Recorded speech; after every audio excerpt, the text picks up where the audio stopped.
সামান্য জ্বর সর্দি কাশি থেকে হঠাৎ কিডনি বিকল হয়ে শিশু মৃত্যু, কারণ নিয়ে ধোঁয়াশা। গত কয়েকদিনে মধ্যপ্রদেশে 9 জন ও রাজস্থানে 2 জন শিশুর মৃত্যু হয়েছে। এই আবহে শুক্রবার সব রাজ্য ও কেন্দ্রশাসিত অঞ্চলের জন্য অ্যাডভাইজারি জারি করে কেন্দ্রীয় স্বাস্থ্য ও পরিবার কল্যাণ মন্ত্রক। সেখানে শিশুদের কাপ সিরাপ দেওয়া নিয়ে একগুচ্ছ নির্দেশিকা দেওয়া হয়। কেন্দ্রের জারি করা অ্যাডভাইজারিতে বলা হয়, শিশুদের মধ্যে অধিকাংশ ক্ষেত্রে কাশি নিজে থেকেই সেরে যায়। এই অবস্থায় ভালো করে পরীক্ষা করে তবে কাপ সিরাপ প্রেসক্রাইব করার কথা বলা হয়েছে চিকিৎসকদের।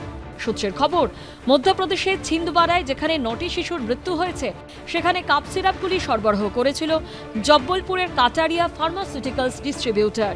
সেই সংস্থা আবার কাপ সিরাপ আনিয়েছিল চেন্নাইয়ের একটি সংস্থা থেকে।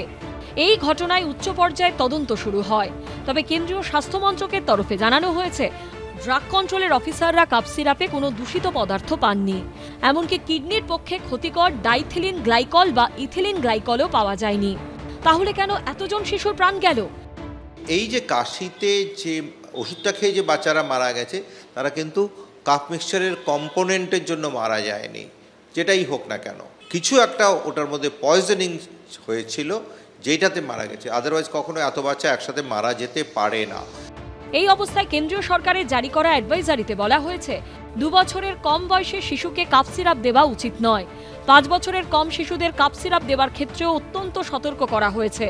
কাপ সিরাপের প্রয়োজন হলে সঠিক মাত্রায় দিতে হবে। শিশুদের শারীরিক অবস্থার উপর নজর রাখতে হবে। কাপ সিরাপের ব্যবহার সম্পর্কে যে নির্দেশ দেওয়া হয়েছে, তাতে বলে দেওয়া হয়েছে যে 2 বছরের নিচের শিশুদের কোনোভাবেই কাপ সিরাপ দেওয়া যাবে না। 2 বছরের থেকে বেশি বয়স, 2 থেকে 5 বছর এবং 5 বছরের বেশি যে শিশুদের বয়স, তাদের কাপ সিরাপ দেওয়ার ক্ষেত্রে সতর্কতা অবলম্বন করতে বলা হয়েছে। কাপ হচ্ছে বডির একটা ডিফেন্স সিস্টেম। সবসময় বাচ্চা কাশলেই তাকে কাপ সিরাপ দিতে হবে, এটা কিন্তু ঠিক নয়।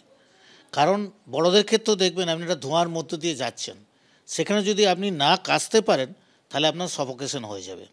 কিন্তু আমাদের পেরেন্টসদের মধ্যে একটা প্রবণতা হচ্ছে, বাচ্চা কাশি আছে, একটা কাপ সিরাপ দিন, একটা কাপ সিরাপ দিন, এটা বলে থাকে। আমার মতে কাপ সিরাপ দেওয়ার আগে কেন বাচ্চাটি কাশছে তার কারণ নির্ণয় করে সেটা ট্রিটমেন্ট করা উচিত। আমরা কোনো কাশির ওষুধ দিতে চাই না। 4 বছরের তলে তো আমরা দিতেই চাই না। কিন্তু বাবা মায়েরাও অনেক সময় ইনসিস্ট করে যে একটা কাশির ওষুধ দিন, কাশি কমছে না। তাদেরকে যতই আমরা কাউন্সেলিং করি না কেন, যে দেখুন কাশির ওষুধ হয় না, কোনো ডেভেলপড কান্ট্রিতে কাশির ওষুধ দেয় না। কেন্দ্রীয় স্বাস্থ্য ও পরিবার কল্যাণ মন্ত্রকের তরফে আরও বলা হয়েছে, প্রেসক্রিপশন ছাড়া যেন কেউ কাপ সিরাপ না কেনেন। অন্যান্য ওষুধের সঙ্গে পার্শ্ব প্রতিক্রিয়ার দিকটিও খেয়াল রাখতে বলা হয়েছে। কাপ সিরাপ খাওয়ালে সেই শিশুকে নজরদারিতে রাখার কথা বলা হয়েছে। এর মধ্যেই আবার নিম্নমানের রক্তচাপ কমানোর ওষুধ তৈরির অভিযোগে কালো তালিকাভুক্ত হল একটি বেসরকারি ওষুধ প্রস্তুতকারী সংস্থা। হরিদ্বারের হেলাক্স হেলথ কেয়ার প্রাইভেট লিমিটেডকে কালো তালিকাভুক্ত করল রাজ্য স্বাস্থ্য দপ্তর। পরীক্ষার পর স্বাস্থ্য দপ্তর জানিয়েছে, স্ট্রিপ খোলা মাত্রই ওষুধ গুঁড়ো হয়ে যাচ্ছে। স্বাস্থ্য দপ্তর জানিয়েছে, এই তথ্য দেওয়া হবে কেন্দ্রীয় ড্রাগ কন্ট্রোলে। সন্দীপ সরকার ও ঝিলম করঞ্জায়ের রিপোর্ট, এবিপি আনন্দ।